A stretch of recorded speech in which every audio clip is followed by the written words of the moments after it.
Another necrophage, eh?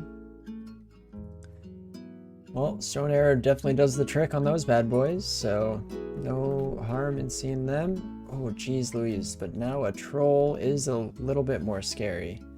The troll and the ogre are just gonna, yep, sweep the floor with young Draco there. I'm sorry. Sorry, ancestors.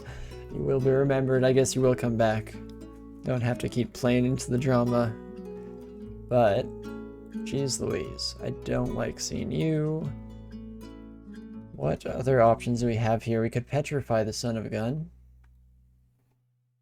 That's something. But I think what I might actually do instead is back on up.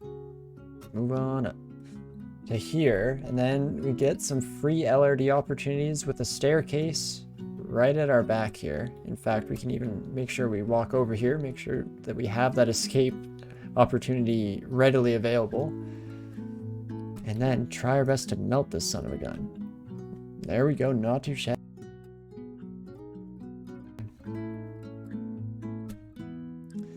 And actually, yeah, going back to Civet, pardon me, just mid-sentence started choking on my own breath there. But what you were saying, Civet, earlier about how you think that it might be a bad habit to read ID scrolls. A further extension of what I was saying is that I do fully believe that it is a much less worse habit than my proclivity to just completely not identify things. And to instead just forget that I even have things in my inventory, like these 2 rings that I should probably just take a minute, step aside, put on the rings, see what they do. But nay, I am too ridiculous for that. So we're gonna keep running away from the dang old sky beast here, who's gotta go visible soon, right? There we go. Come on, Draco, lay into him. Show him, make me proud. Show him what we're made of. I guess LRD will also come in. Oh gosh, oh no, my LRD is too strong. My LRD is now able to just absolutely delete my own ancestor off the map. I'm so sorry, Draco. Hilarious. Well, it will happen again, probably many times in the future, so I guess that's just a part of our lives now, you and I. And it's about time we start taking a look at some of our skills. Maybe I'll set a cap on spellcasting up at around that 9 mark we got to last time. In advance, I might set an 8 on fighting, because we will be maybe switching that bad boy on right away here.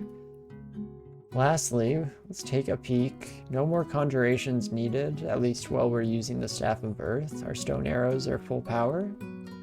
So I think it's just gonna be as you were, folks. Keep training that up. Man, I guess Draco's getting used to death. Oh, very much so. Hate to do it, but unfortunately, it needs to be done sometimes here. Oh gosh, please give me the paralyze or petrify. Perfect. There we go. Go for it, Draco. And actually, speaking of which, sorry, Draco, I might kill you right away. Just as I tell you to charge in there, I fire off my explosively powerful spell. But instead, let's take some steps back. My original plan was to maybe let our ancestor get a few free hits in on the enemy, and we have this extra distance between us, so we can maybe use that to our advantage without having to waste the very last bit of mana that we're holding on to.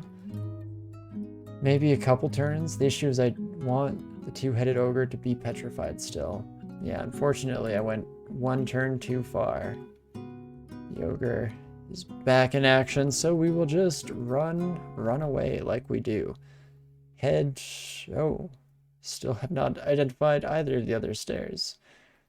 It's originally gonna hopefully find a safe entry point, but that's fine. We'll make do with what we have and immediately run into Grum and a whole bunch of friends, a whole bunch of scary friends as it were. 'Cause y'all are too fast. How strong are you these days? 35, you can only hit up for 10? Not the end of the world, but it's not great for sure. So let's throw out a couple of LRDs while we wait for maybe 1 or 2 of these enemies to close the distance. Because then we shall just take you upstairs, I believe. Oh no, Draco got left behind. It's not necessary, but I'll recall Ancestor. It's only a couple of mana, and it does bring Draco back to us here, and then we can just gang up on this wolf buddy together. He'll be fine.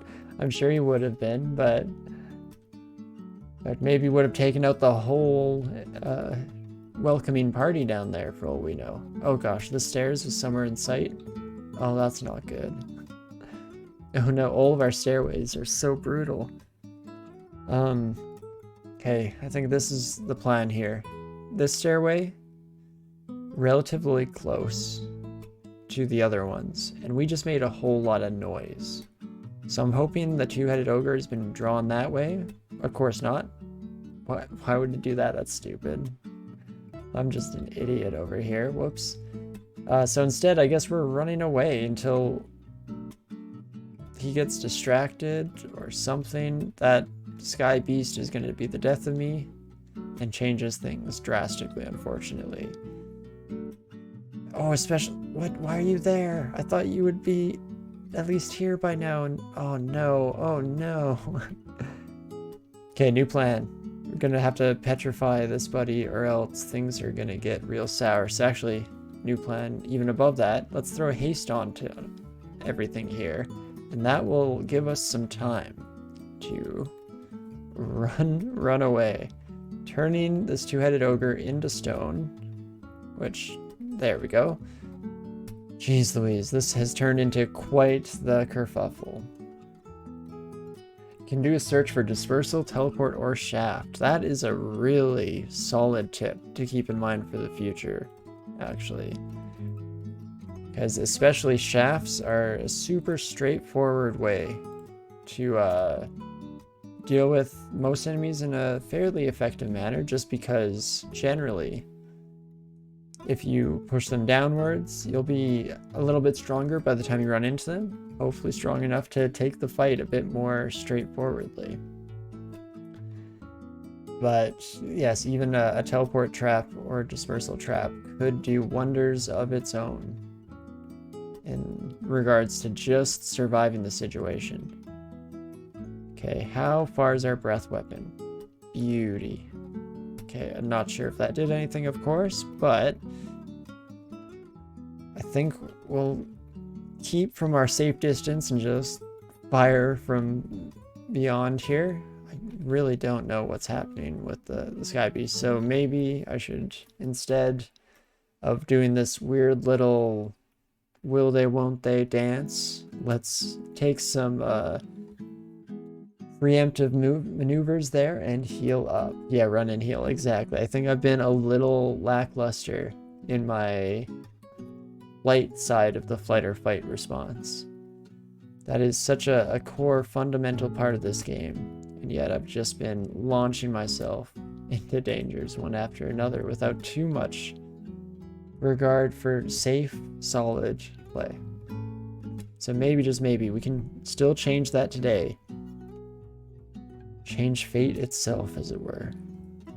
But alright, I think to make it through this, I'm going to have to petrify one of these two bad boys. And it looks like Grum's going to win that fateful lottery.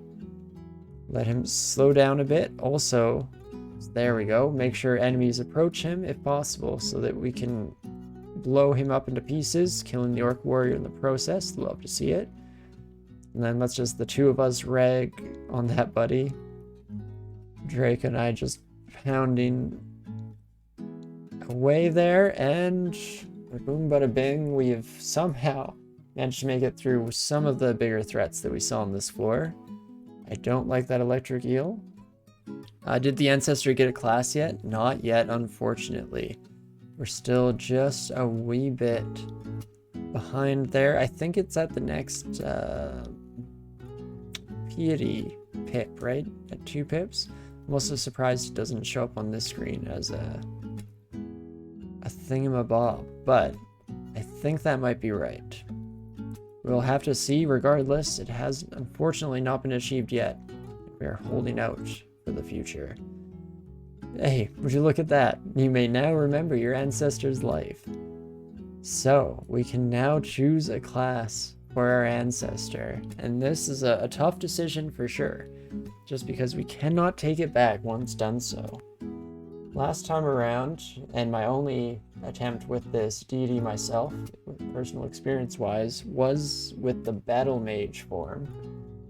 It ended up kind of sucking there because I ended up using them as more of a tank, so I really wished that I had been a knight, but fortunately, or who knows if that's actually the case, and Battle Mage could potentially be quite strong here. But Joefing says, oh man, I just got an epic unique in Rogue Empire. Oh, nice. Which class and species are you playing as on your run there? But so it says, so I hate to say this, but Inner Flame on the ghost means fireball when he inevitably dies. Oh no, what the hell have you wrought upon our poor Draco ghost here? Maybe it's fortunate to Draco that we have that negative aptitude. Otherwise, it would be even more tempting to turn him into a bit of a destructive being. But yeah, I think I'm between Knight and Hexer here because not only do I want to just try out new stuff, but I think both of those fulfill roles that I'm potentially going for here. A little bit of auxiliary effect or a little bit of tankiness for the party here. The Knight also comes in handy if I do find my my artifact trident that we're so dearly relying on. But we do see Failfink suggesting Hexer in chat, and we did have Seth had mentioned earlier that it gets pretty ridiculous, so why don't we try it out today, and we shall recall that Draco was quite a bit of a Hexer, and in fact, if this ghost is truly Draco the Third, which, I mean, color scheme is on point, then they definitely would have a bit of an aptitude in that regard, seeing as they were purple. Yeah, purple Draco was going to be a Hexer, exactly, Safid, you got it. Failfink says Troll Soul Reaver, basically playing the Juggernaut. Nice. I don't think I've actually tried out Trolls at all yet, but definitely sounds like a fun run, for sure. Now you have a unique hammer that does damage in a 3-tile AoE. It's like a truck and does bonus damage to large. Very sick. Definitely need to get around to playing more of that game at some point here. Also, maybe I shouldn't be quite so brash in my searching because we have a time portal here on this floor and it is a Bailey. And I do love me the Bailey. I was gonna make a joke about some Baileys there, but I don't actually know how much I like Baileys. I like Baileys in my coffee, but otherwise I find it way too sweet, I think, for me. That kind of like amaretto-y taste. But back to the game here, I guess. We should try our best to find that Bailey because I do really like a lot of the items you can get out of that. But we should also make sure to pop or to experiment a little bit with what we have on us. Like these rings that I brought up, how long ago? 5-10 minutes, and still haven't bothered trying out whatsoever. And one of them does turn out to be a willpower ring, which is something I'm always desperately looking out for. The Ring of Ice may even come in handy in its own right if we can just find some spells in that school. But that gets us a little bit closer, and then we'll actually identify some scrolls, hoping for some magic mapping. Wow, the 3 is a remove curse, which means 5 and 6 are teleport and what? Terror? I'd guess fear or fog? Hopefully not magic mapping, otherwise it's embarrassing them mixing past it. Okay, so identified scrolls of noise, not quite so useful, and scrolls of fear, so that's one of the options that I thought maybe this 5-stack was. It's much simpler than DCSS for Failfink. Oh yeah, definitely a little bit, but I think that's part of its appeal in a certain way. I know I talked a lot about it on this past Tuesday, but very much a game I look forward to trying to convert people to classic roguelikes with, just to get them thinking in the right vein, get them addicted to the thrills and thrills, the ups and downs, the roller coaster of emotion that comes with these games. And it's hard to compare anything to DCSS in that regards as well, was the other flip side of that, because there's been so much time to develop this and really refine it, bring it down to its core concepts. And there's also a reason why DCSS, for whatever reason, has truly encapsulated me, has, I don't know, trapped me, because it is 12 years later, and here I am, still fooling around in the same old game. You know, definitely feels quite a bit different sometimes, and on the version you jump in at, but okay, we're still very distant from the portcullis. I'm getting slightly concerned that my poor pathing has gone the better of us here, and we won't run into it. What the heck is this map, too? Like, the weirdest little... Oh, no, stop. Oh, no. Wasted a bunch of turns just running around the level. Whoops. Okay, this was the right direction, as we hear the loud creaking of just a distant portcullis, but it may be too late that we started our journey in the right direction here. Please, there's still time. Oh, now we're back to very distant. We've gone past it. Maybe. Maybe, just maybe. Please be back here. I guess I maybe should have popped into this old metal room, hey? Could have been it. Nope, okay, it turns out just a weird little vaulty area. And is it too late? Have I lost it? Not seen the messages. It's been a while since one popped up. Just your standard lava room with a frog inside, of course, nothing to see here. Keep it moving. It's the standard day here in Zot's dungeon. But yeah, you know what? I'm not seeing any notes. I think I did miss it closing for good, potentially. Oh, this... Yeah, that was it. Dang it. We're just too late. And look at all these sons of a guns just rubbing it in our face, calling us names. Show them. Take it to their face here, and there we go. So, maybe we'll take a closer look, actually, at Draco the Hexer here as well. Now that I think about it, because we see that slow and confused. We've been seeing a lot of the slow ability being slammed down on enemies, so that's definitely already come in handy pretty decently for us. Oh, and you have a Dagger of Draining. Oh, that seems pretty solid. Not paying close enough attention to not notice when those effects were getting hit down around us here. Also, what the heck is invisible that I'm fighting?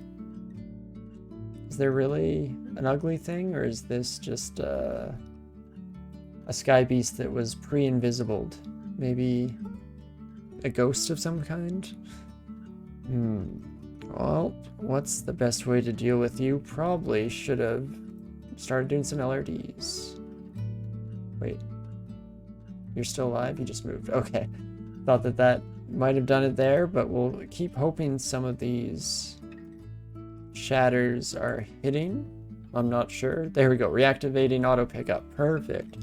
It's nice having AoE skills that are hard to dodge, because it definitely helps when you're not able to see your enemy like that. Still have no idea what it was. I guess fairly good odds that it was a ghost of some kind, because it left no body, but never really known that department on its own either, because could have just not dropped a body. There we go. Alright, just need to check my phone real quick here, make sure I'm not missing anything. My partner's warning me that I may want to turn off her computer's sound.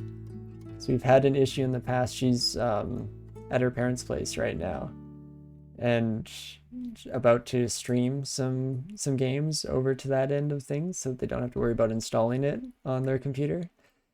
And the last time she tried to do so, I forget what I was doing. I think it was fortunately nothing too intensive or mentally exhausting or anything, but I was sitting here by myself, and all of a sudden I just heard blasting music from the other room while I was home alone, and it was really off-putting, I guess.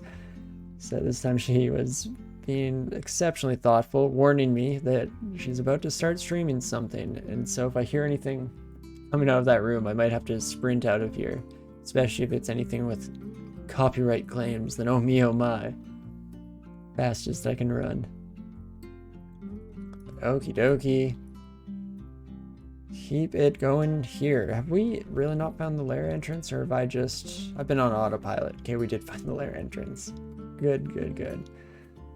Well, I think having cleared D10, which is, I guess, not too bad. Like, that's the thing, I keep noticing this at around D10, but a lot of times you're forced to go at least this far down. It's usually D11 and further that I get a little bit more worried about that kind of thing.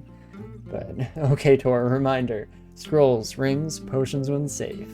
Beautiful. Thank you kindly for the reminder. I can definitely always use it. But we will start by going to just the tippy top of lair here, standing on the top of the stairs. All right, it was the mushroom pit. I actually remember seeing this now. Dang it, brain. But we'll take Safed's friendly neighborhood reminder here and try on some stuff immediately. Put on a ring of teleportation. You know, I'm blaming you for that one, Safed. Otherwise, I would have never put on this ring. We could have been happy, okay? But now I have to throw it away. So wasteful.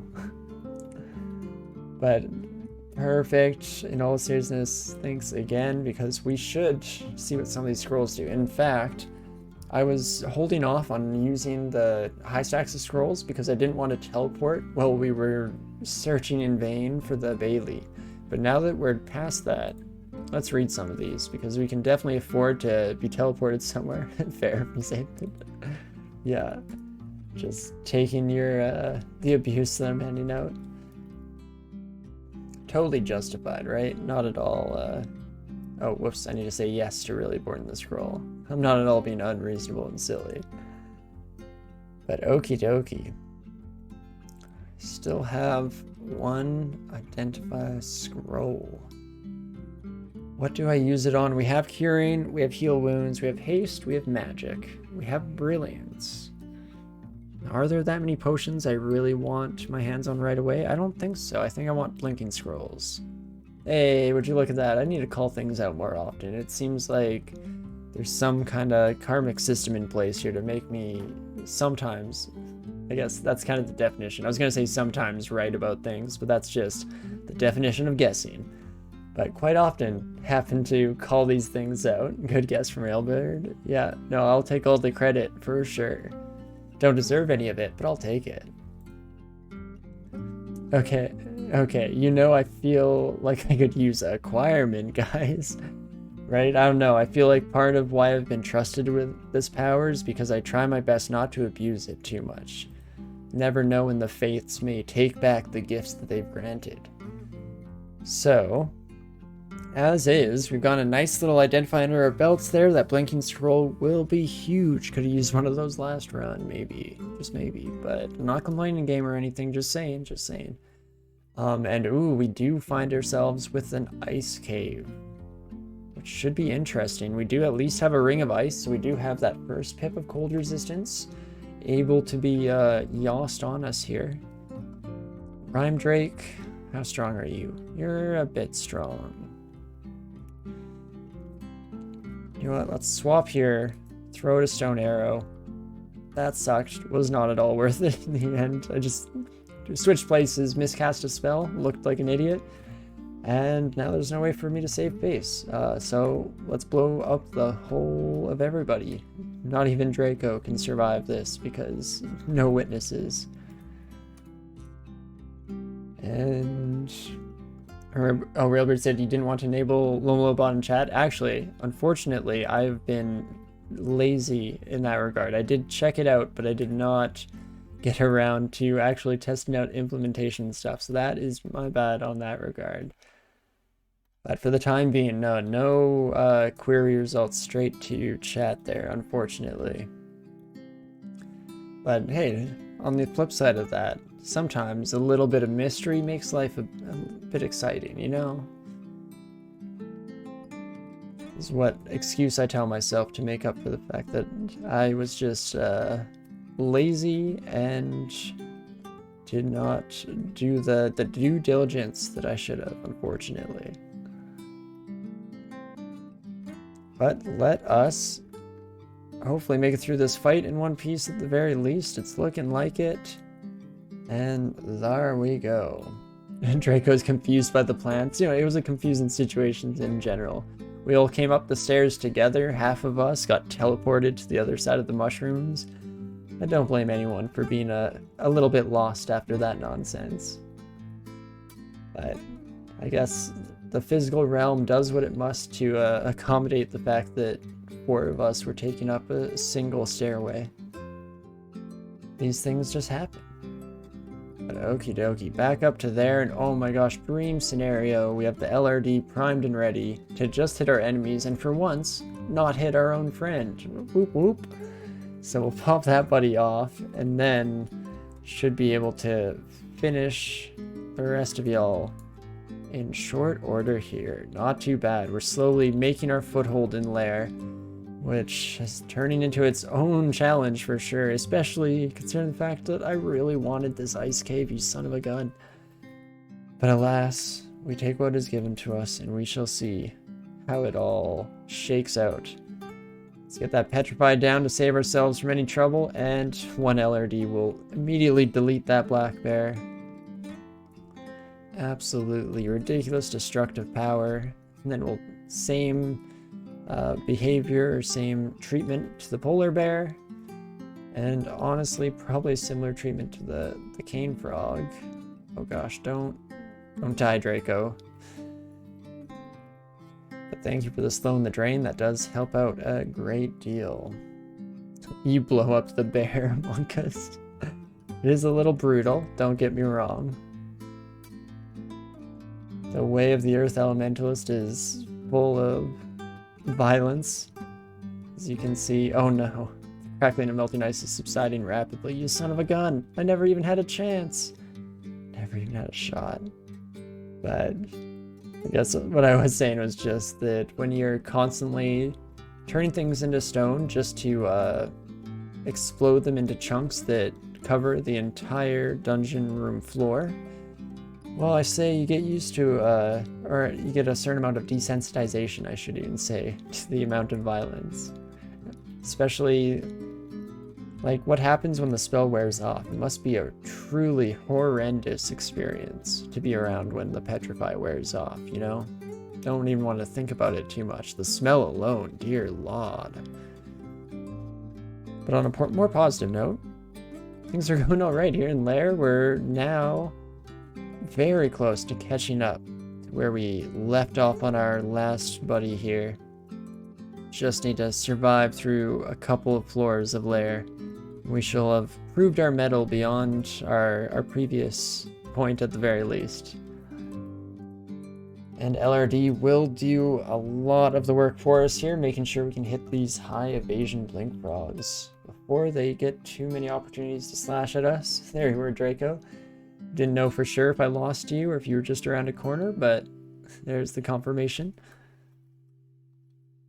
Sure, I'm glad you come back from the dead, my friend. Otherwise, we'd have a lot more trouble here. I already went through the nightmare of trying to keep my orc army alive. I'm not gonna do that anytime soon. Unless it's an orc, of course, because BO is the one true god, and all other heretics must be damned to forever be tormented in the depths of...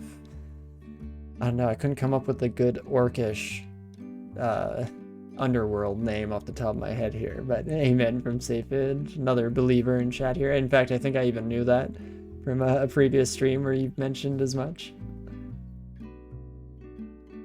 But no, the power of BO does hold great sway over the peoples of the world here. It's hard to resist such temptations, you know? So alrighty, I'm backing up here, trying my very best to get some of these buddies near rocks. It's one of my main issues with LRD in this game, is I find myself a little too obsessed with getting perfect shots off. So, you know, if you're not hitting 2 enemies at once, then why even waste 5 mana? But it gets me to those situations where it's like, no, if I just waste some mana, maybe I'd be done this fight and not almost dead at this point. You know, it kind of pays for itself in that regard.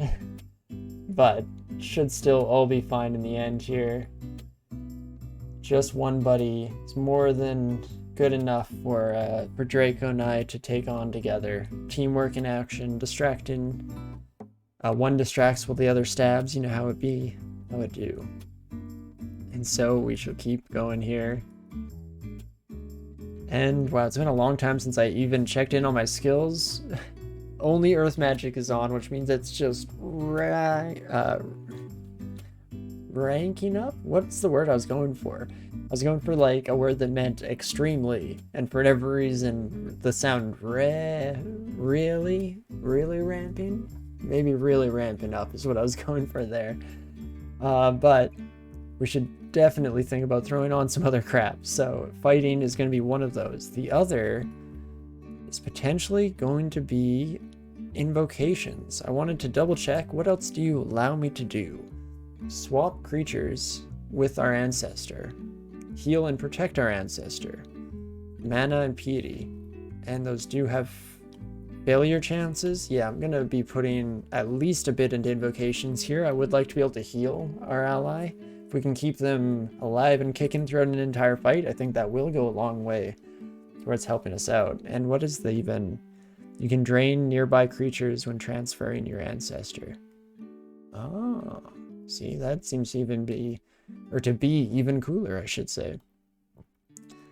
So let's train that for at least a wee bit here, see where that gets us. Jeez Louise, simple cane toad is enough to make me second guess all of the decisions I've made in life up until this point. Ooshk. Yeeshk. But there we go. And our first Hydra pal. I don't like a Hydra with a swamp buddy, so I think I need to go for the petrifies. 30%. Oh my gosh, it's not doing it, huh? Oh no. This is not good. No, no harpoon. No. Bad swamp drake, bad. Okay, as long as we keep walking back in this straight line, we're body blocked by the Hydra. We'll be okay. Make sure we start taking this upwards route before the stairs, though, and we're gonna go upstairs. Run like the cowards we are. So in order for our petrify chances to go up, we'd probably have to train a bit of transmutation up in that, huh? Most likely. You know, let's pop it on a little bit. As long as we set targets, we should be able to be a little bit less obsessed about making sure our skills are always on point here, which is good because I seem to be doing a fairly horrible job of keeping track of them so far this session.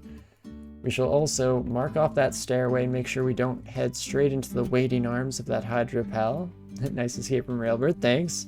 Definitely doesn't always go that way, so happy when it does. Oh, I think that's a different Hydra. Could be the same, but come on, one of these 30% has got to hit. How many 30% can one person fail? Oh, I should have used the shaft. Okay, we're too late now, so I guess we're living what we got. My issue is that we don't have a lot of mana, so even if we do happen to finally succeed this petrify, don't know how much advantage I can take on that. Whoa, how did this go up to 34% chance as well? Oh, because of the drain. That's good to know. So our buddy draining enemies will allow our spells to take effect slightly more often than they otherwise might. That's something. But okay, geez Louise, second attempt to fight a Hydra. No good. Absolute trash. We just failed. I mean, it's too much of a mess to go through this, so let's just say at least 4, maybe 5 petrifies all failed in a row here. And that's not even counting the previous Hydra that we experienced a very similar situation with. So, no way it happens again, right? Again, 30%, 1/3 of these, slightly less of course, but 1/3 of these should work. There we go.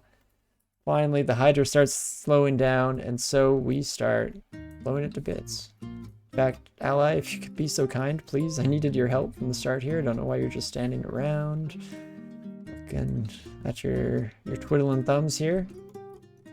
Jeez Louise, in fact, this Hydra, even though we successfully petrified this time around, we may find ourselves in issues. But, you know what? Turns out in the end, nay, we got them just low enough that this first 3 mana could be used on a stone arrow to finish the job. You love to see it. Oh, and same with the confuse effect on a spiny toad. Very nice. I mean, the spiny toad still just immediately smashed us in the face, despite the confusion, but I'll take it. I'll take it. You can order your ally to attack someone with the T command. Yeah, no, we did end up doing so there. Unfortunately, they got up to the Hydra at a bad point in time. Also, let's not die to a swamp drake. Jesus. Didn't think we'd have trouble with you, mister, if I'm being completely honest. So I kind of undervalued your threat levels. And now, I look like the idiot as we waste away a bunch of our heal wounds potions. Whoop whoop. But yes, no, the T command is definitely comes in handy as long as we have a turn that we're able to use to do so. You know what? You're going in a ditch. Oh, wait, never mind. Do you fly or something? Is there a chance they don't fall through shafts? I thought that always worked. There wasn't a doubt in my mind. But that should be fine. We have ourselves in a better situation to just LRD from beyond here. And in fact, there we have it. Not too bad. Oh my gosh. Nothing but a whole bunch of swampy boys, eh? And that time they did fall in the shaft. So, okay, did confirm, I guess, that it is possible to put a swamp worm? I was mixing them up. Swamp dragon, swamp drake, swamp worm. So, swamp worms, harpoon, swamp drakes, and dragons are fairly similar to each other. So I guess I don't even really have to throw the distinction in there. Poison cloud's very, very scary without RP. But okie dokie. That is all of layer 2 done and done. Not too shabby. I have been forgetting. Of course, there must always be something that I am completely letting fall by the wayside. And this time around, it is this Staff of Earth. We should really be popping that on when applicable here because it does allow us to take things out in a bit of a shorter order here, especially if that affects my petrify chance, then I am kicking myself in the shins right now.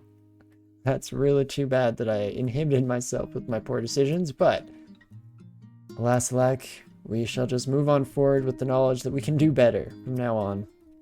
And in a huge change of events at the end of an era, you could say, we have found ourselves finding not an artifact trident as our first artifact weapon, but an artifact dagger. So maybe the curse, the blessing, not sure what it was, whatever spell we were under may have been lifted from us today.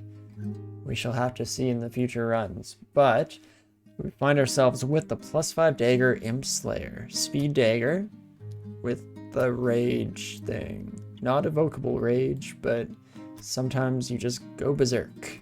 May make you go berserk in combat, and will minus. Gotta tell ya, not great. But dragons have 4 legs and wings. Drakes have 4 legs but no wings. Worms are big snakes. Wyverns have 2 legs and wings, and usually a stinger tail. So those are the traditional distinctions, but do those follow? Does that actually track? For whatever reason, in my head, the swamp drakes have legs. But I think you might be right. They are just wormy buddies with wings, aren't they? DCSS has been trying to teach me the taxonomy of the dragon species all this time, and I've just been too stupid to see it in front of my very face. Well, the more you know, and now we can take this into our future studies in the field of dragons. I mean, it's all made up. Hey, how dare you not take our made-up stuff extremely seriously. It's very important that we get all of our dragons, drakes, and worms exactly. I guess dragon, drakes, worms, and worms all distinguished properly and correctly. Otherwise, we're no better than the animals. But onwards we go here. And a bunch of wolves does mean, for the first time in a little bit here at the very least, we've been managing to avoid shredding our own ghostly ancestor here, but for today we shall fire at Draco once more. And hey, it didn't kill him this time, so that's a big improvements. We're getting there, learning to work as a team, what stresses our bodies can and cannot take. But perfect. We shall just let the snakes and the other beasties come to us and keep our journey on going here. Actually, the pedantic distinction between all the types of dragons did get me thinking about one of my favorite internet shows, which is Dropout TVs. Actually, I love the embracing of the worst parts of nerd culture and making a joke and a gimmick out of the whole thing. And it allows people to have a lot of fun trying to dig deep into the memory banks for all these little pedantic details that once did matter in some regard, because hey, if you're actively playing a game of D&D and you need to know right now whether that's a dragon or a drake in front of you, then it is very important data, not just frivolous nonsense in that regard, because our stories are important, I guess. Didn't know we'd be taking a turn into the slightly more philosophical side of things at the end there, but it is what I love most about D&D. Because I am a storyteller at heart. But onwards we go, and we've now definitely actually surpassed our predecessor for today at the very least. I think Draco the Second made it quite a bit further, but we won't worry about that. We just compare ourselves to the direct ascendants. People don't really use the word ascendants, but that would technically be the opposite conjugation of descendants, right? We always say ancestors and descendants. Maybe that is one of those situations where it's not quite as willy-nilly of a rule and you do have to pay attention, but Philfink says, speaking of D&D, I'm working on 2 scenarios for the tabletop. Very cool. In your own settings, or are you using, like, I always love Forgotten Realms just because I have a lot of history in that world for sure. But I mean, in a way, Draco never left you. He's with you always. You're right, Safid. And don't let me ever forget it, because Draco will be by our side through the whole journey, and in doing so, we shall make it through this in one piece. But Philfink also let me know it's antecedents. Oh, right. And I also have no idea if I'm pronouncing that right, and it's in my own language this time, but that definitely makes sense in some recess of my brain. But I don't know how well I'm gonna remember that extremely important detail in the future. I really like thinking about language in that way and trying to use suffixes, prefixes, and roots to get to the bottom of words. So I guess maybe I should break it up that way. Because I got the sedence part right. We know what that means. That's the root there, but never know anti makes sense. But anywho. Jeez Louise.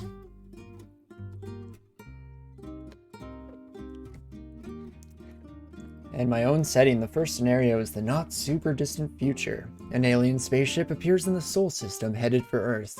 The players assume the roles of the first contact team sent to intercept the spaceship. Very cool. I'm a big fan of the modern settings. When I was really young, I remember all of my siblings went through a very short campaign that my brother whipped up and DM'd for, and it was all in D20 back when D20 Modern was like fresh and pretty new.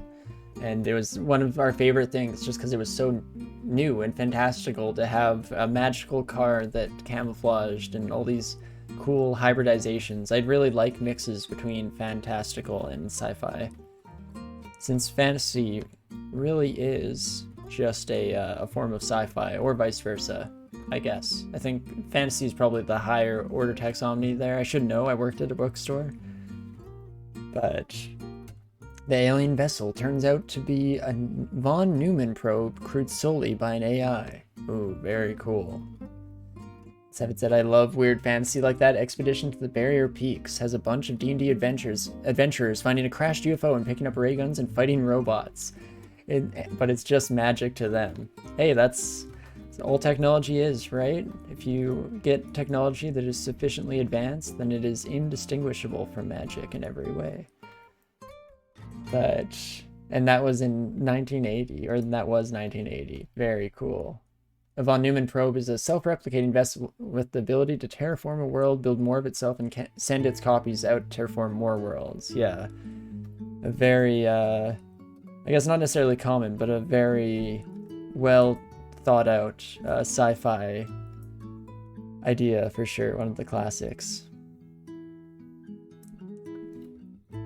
But the alien vessel is headed for Earth to terraform it, and in the process, destroy humanity. And what would the stakes for our adventurers be if not the fate of all humanity? But no, that sounds awesome. An amazing start to the adventure, and a cool premise is definitely a huge part of what it's all about. And so it falls to the players to establish communications with AI and convince it that humanity are sapient creatures that are worthy of not being destroyed. Well, good luck to the party there, depending on the group, I guess, and on the AI itself. They definitely have their work cut out for them in that regard. That's super fun. Right now I'm doing like, I'm a player in a horror themed campaign with my brother and some of my family members. My partner's in it as well. Having a whole lot of fun with that, but at some point if and when people want a bit of a break from it, I wanted to try and DM my own session. Give my brother a chance to show what kind of stuff he likes to do as a player, but also potentially just get a break from the theme and try out some of the ideas that I've been having, because I really wanted to do either the classic epic fantasy tale that extends out from itself and goes on forever. That's always got to be one of the D&D campaign ideas, the sprawling campaign there. That's what I was looking for, was sprawling. But the other one that I really wanted to do, or had interest in doing, was a bit of a modern fantasy, kind of like high school breakfast club kind of thing. Stealing completely, of course, from Dimension 20, again, on Dropout TV in one of their campaigns, but it's such a fun setting and it's ripe for comedy, which is might be a nice break from the horror campaign or the horror setting that we're currently exploring as players together. But yeah, very exciting. Always so many fun things you can do as the DM, and I really enjoy both improv and creative storytelling, so I'm excited to see if and how it will come out for me trying it out. But yeah, that's a tall order, Sapin said, for the convincing the von Neumann AI not to destroy all of humanity. Agreed. The problem is the AI is completely alien and was built by a hive mind. It has no concept that sapient creatures can be individuals at all. The second scenario I'm working on is much further in the future. Humanity has invented FTL and has begun colonizing alien planets. Suddenly contact is lost with a recently colonized planet, and the PCs are sent to investigate, or as investigators, tasked with finding out what the problem is. Love the mystery settings of these as well. That definitely speaks right to me. Oh geez Louise. So this seems to be a bit of a theme lately that I'm not liking in DCSS. I mean, the part that we do like is we almost always find artifact tridents. Pretty sweet. Downside is we almost always get shafted into layer 6 and forced to do some teleport jumps in the absolute chaos of this this area. So whoop to that. But when the player characters arrive on the planet, they find a seemingly abandoned but intact colony, along with some quite varied and downright horrific wildlife. Love it. Absolutely love it. Also enjoying kind of reading this as a bit of a written accompaniment to our journey here. Oh me, oh my. I say, as we find ourselves at exactly 0 health. Oh, Brain is not doing very well today at keeping ourselves alive. And more F's in chat. Deservedly so. Keep them coming. Maybe I'll learn from my mistakes next time. Oh me, oh my. So I definitely should have committed a bit more to my retreat. The issue is I was hoping that we could just teleport out of there, in which case using our only haste potion would have been quite the waste there. But alas, poor Dread. Unfortunately, I will say on top of that, you were never supposed to make it, because we had another name queued up after you and everything. Oh me, oh my. So we've in fact confirmed the Draconian will be the greatest roadblock we've encountered so far. Or I guess not roadblock, but rather speed bump. Because we're going to be driving over this, buddy. We just got to slow down a little bit, take our time. So, let's pop out of that one, get rid of the name. F, man, that went sideways fast. No kidding. Shafted down into layer 6. Maybe shouldn't have resorted to a teleport right off the bat. I did the last time this almost exact scenario happened to me. I teleported into the vault like that as well, and had pretty similar results, so it's to be expected, but as Seth had followed it up right after there, that's DCSS for you. It's all the name of the game, baby. It's why we play, and it's why we're here at all. The thrills of the adventure. And I also, now that we're out of that run, maybe before we hop into the last one, I'm going to continue on the little lore story that Veilfink has been supplying us, because I've been enjoying hearing from it, or hearing from you about it. What's happened is that the planet was already home to sapient life, but this sapient life are hive-mind bacteria, and naturally the bacteria and colonists did not recognize each other as sapient species. Cool, so it's another kind of, not necessarily xenophobic inherently, even though there are themes of that based on how both the alien creatures are able to perceive each other, but just the inability, I guess, to have that xeno perspective. Very cool stuff, though. I think both those stories are definitely up my alley for things I enjoy. As a fan of both fantasy and sci-fi, it's definitely up there.